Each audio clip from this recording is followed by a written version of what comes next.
कांग्रेस के रुकने राज्यसभा वी हनुमंतराव ने कहा कि तेलंगाना के असल गद्दार सदर तेलुगुदेशम नारा चंद्रबाबू नायडू हैं।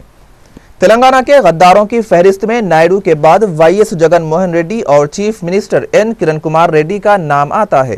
मीडिया के नुमाइंदों से बात करते हुए वी हनुमंतराव ने कहा कि अनकरीब तेलंगाना की तश्कील यकीनी है और सीमा आंध्रा के कांग्रेस कायदीन को भी यकीन है कि जारिया इजलास में तेलंगाना की तश्कील हो जाएगी। चुनांचे इस मामले में टीआरएस में शामिल होने वाले डॉक्टर के केशव राव, अरकान पार्लियामेंट जी विवेक और मंदा जगन्नाथम मुखालिफ कांग्रेसी हैं। वी हनुमंतराव ने कहा कि तेलंगाना के गद्दारों के मुत्तहिद होने से भी रियासत की तश्कील में कोई रुकावट नहीं होगी। उन्होंने मजीद कहा कि सदर टीआरएस चंद्रशेखर राव अपनी पार्टी को कांग्रेस में जम भी नहीं करते हैं, तब भी अलहदा रियासत तेलंगाना कायम होगी। उन्होंने केसीआर को मशवरा दिया है कि टीआरएस के कांग्रेस में इंजमाम में ही उनकी भलाई है। ఊరూరు చెప్తాం, దాని ద్వారా మెజార్టీ సీట్లు తీసుకురావడానికి శాయ శక్తులు మేము కృషి చేస్తాం। ఇక మెజార్టీ అంటే ఎన్ని అని చెప్పలేను కానీ మేము పార్లమెంటు సీట్లు మినిమం 15 అన్న తీసుకురావడానికి కృత నిశ్చయంతో ఉన్నాం। చూడండి, పూర్తిగా 100% చెప్తే మళ్ళీ అంటారు మరి కిరణ్ కుమార్ రెడ్డికి మీకు వ్యత్యాసం ఏముందని అంటారని నేను ఆ మాట అంటలేదు।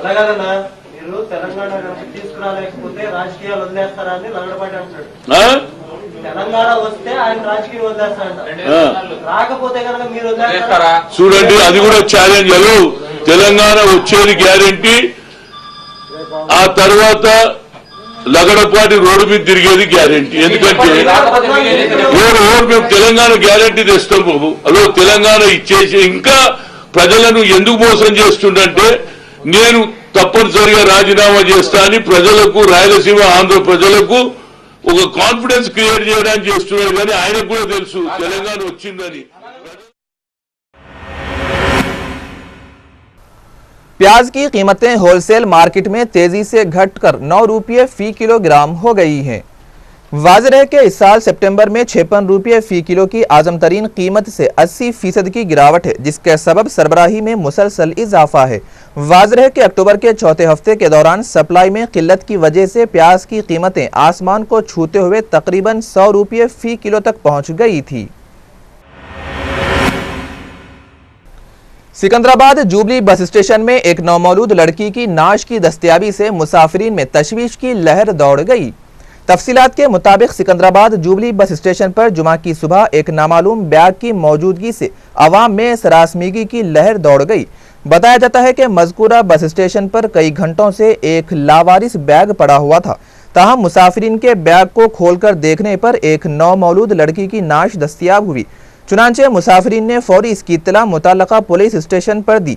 दरियासना मारेडपल्ली पुलिस ने मकामे वाक़े पर पहुंचकर नौमौलूद की नाश को हासिल करते हुए एक मुकदमा दर्ज कर लिया और नाश को गांधी अस्पताल मुंतकिल कर दिया है। ताहम मारेडपल्ली पुलिस वर्षा की तलाश में मसरूफ है। रियासती वजीर शरजनात ने रियासत की तकसीम के अमल को रोकने के लिए हत्तल इम्कान कोशिश करने और कानूनी उसूल व जवाबित और अदालतों में मौजूद मौक़े को इस्तेमाल करने की बात कही है। जुमा के रोज़ मीडिया के नुमाइंदों से बात करते हुए रियासती वजीर शरजनात ने कहा कि सदर जमहूरिया हिंद की जानिब से भेजी गई तेलंगाना बिल सरसरी नुकात पर मुश्तमिल है। ताहम किसी भी मुल्क में ऐसा नहीं हुआ कि असम्बली में बिल की मंजूरी के बगैर नई रियासत की तश्कील अमल में आई हो। दरियासना रियासती वजीर शरजनात ने रियासत की तकसीम के अमल को रोकने और सीमा आंध्रा कायदीन से मुत्तहिदा रियासत को बरकरार रखने के लिए ताउन की अपील की है।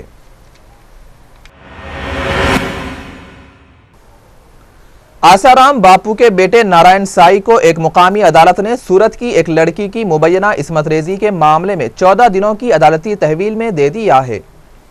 Chief judicial magistrate Jatin Thakkar ने साई के रिमांड के अख्ताम के बाद 2 जनवरी तक अदालती तहवील में दे दिया। पुलिस ने साई से पूछताछ के लिए अदालत से उसकी तहवील का मुतालबा किया था, क्योंकि तहकीकात के दौरान साई के कब्जे से 21 सिम कार्ड्स बरामद किए गए थे।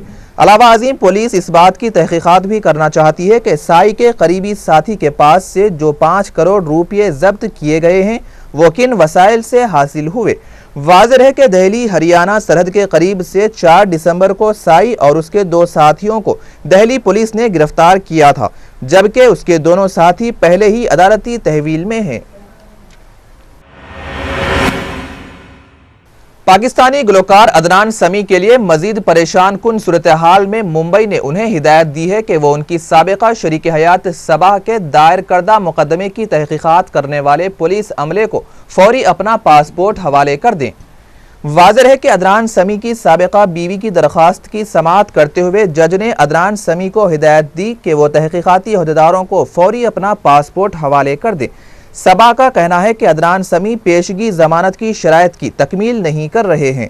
दरियासना हाई कोर्ट ने अदालत को 2 जमानतें दाखिल करने की हिदायत दी थी, जो उन्होंने दाखिल भी कर दी। ताहम जारिया साल जुलाई में दोनों ही जामिन अदालत से रुजू हुए और कहा कि वो जमानत से दस्तबरदार होना चाहते हैं। याद रहे कि अदालत ने उसकी इजाज़त दे दी, उसके बाद से समी का कोई जामिन नहीं है। अदनान चूंकि अलील हैं, इसीलिए वो अदालत में हाजिर नहीं हो सके।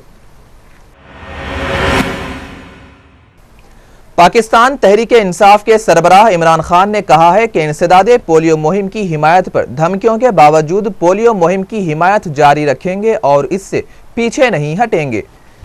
दूसरी जानिब तहरीक इंसाफ ने मुबैना तौर पर जमात के सरबराह की सिक्योरिटी वापस लेने पर विफाकी हुकूमत पर सख्त तनकीद की है और उनको बेहतर सिक्योरिटी फराहम करने का मुतालबा किया है।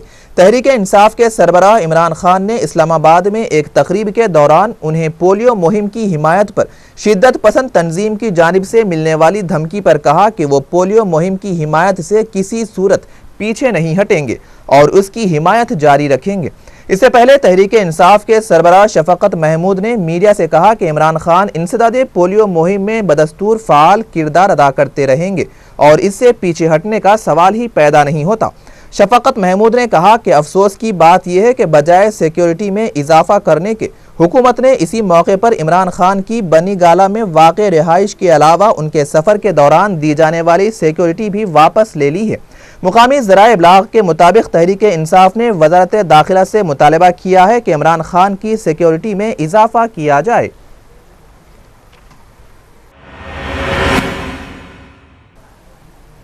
अमेरिका ने अपनी फौज के लिए साल 2014 के मुजव्वज़ा बजट में कहा है कि अगर पाकिस्तान तुरखम के रास्ते नेटो सामान की वापसी का रास्ता खोलने में नाकाम रहता है तो उसे दहशतगर्दी के खिलाफ कार्रवाइयों के बदले में मिलने वाली इमदाद रोक दी जाएगी। अमेरिकी डिफेंस ऑथराइजेशन एक्ट 2014 में पाकिस्तान को दहशतगर्दी के खिलाफ जंग में होने वाले खर्च की जो रकम वापस की जाती है उसकी मियाद को 1 साल के लिए बढ़ाने का भी जिक्र है। ये एक्ट ऐवान नुमाइंदगान से मंजूर हो चुका है और ख्याल किया जाता है कि इसे सीनेट की भी मंजूरी मिल जाएगी। इस बजट में पाकिस्तान को जो रकम वापस मिलती है उसमें भी 2013 के मुकाबले में कमी की गई है। इस एक्ट में कहा गया है कि जब तक अमरीकी वजीर दिफा से इस बात की जमानत ना मिल जाए कि अफगानिस्तान से पाकिस्तान के रास्ते लाया जाने वाला अमरीकी फौजी सामान सही सलामत आ रहा है, उस वक्त तक ये रकम जारी नहीं की जाए। जुमेरात को ही अमरीकी वजीर दिफा चिक हेगल ने सहाफ़ियों से बात करते हुए कहा था कि वो अब भी पाकिस्तानी एहलकारों से तुरखम का रास्ता जल्द से जल्द खुलवाने के लिए बात कर रहे हैं, लेकिन उनका कहना था कि अगर ये मुमकिन नहीं हुआ तो फिर दूसरे रास्ते भी हैं। उन्होंने ये भी कहा कि फ़िज़ाई रास्ते से भी अमरीकी सामान की वापसी मुमकिन है, लेकिन वो बहुत महंगा पड़ेगा। माहिरीन का कहना है कि अगर ये रास्ता नहीं खुलता तो अमेरिका को अब के मुकाबले में $1 अरब ज़्यादा रकम खर्च करनी होगी।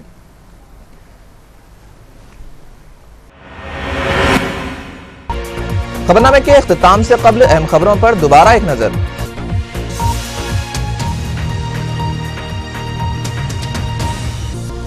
Chief minister N Kiran Kumar Reddy का दिल्ली में वज़ीर-ए-आज़म डॉक्टर मनमोहन सिंह के साथ एक कुल जमाती इजलास का इनेकाद। ब्रिजेश कुमार ट्रिब्यूनल के फैसले पर दोबारा नजर-ए-सानी का मुतालबा।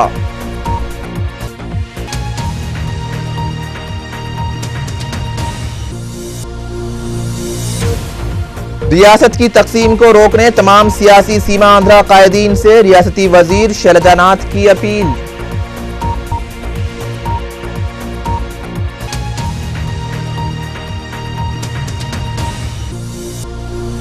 सोना स्मगलिंग करने वाले 4 बैरूनी स्मगलर्स शमशाबाद एयरपोर्ट पर गिरफ्तार। कस्टम्स हुक्काम की बरवक्त चौकसी से 18 किलो पर मुश्तमिल सोने के बिस्किट्स हुए जब्त।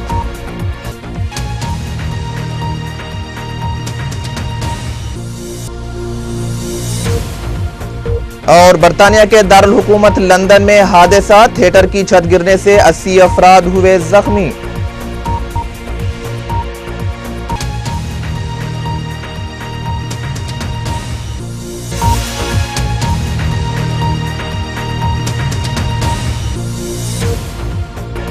रूबी चैनल के दोपहर खबरनामे में फिलहाल बस इतना ही। हम फिर हाजिर होंगे कुछ नई खबरों के साथ। तब तक के लिए सैयद अनवारुल्लाह गौरी को और रूबी चैनल की सारी टीम को दीजिए इजाजत। अल्लाह हाफिज।